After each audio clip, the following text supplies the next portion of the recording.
દર્શક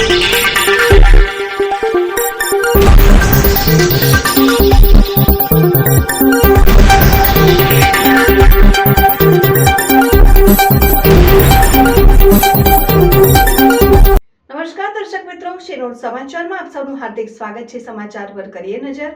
વડોદરા ક્રાઇમ બ્રાન્ચે વારસિયા ખાતે રહેણાંક મકાનમાં વેચાણ કરવાના ઈરાદે રાખેલ વિદેશી દારૂના જથ્થા સાથે બુટલેગરને પકડી કાયદેસરની કાર્યવાહી હાથ ધરી છે।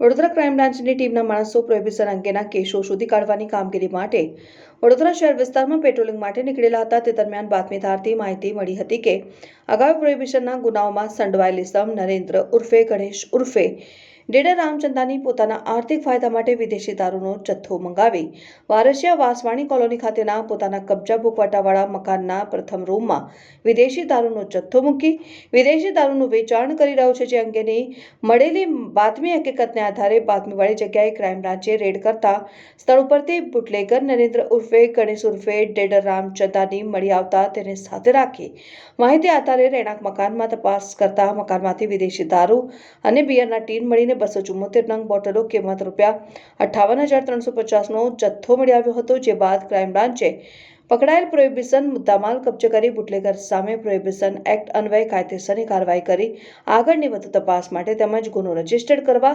બુટલેગરને વારસિયા પોલીસને સોંપવામાં આવ્યો છે। બ્યુરો રિપોર્ટ, શિનોર સમાચાર ન્યૂઝ, વડોદરા।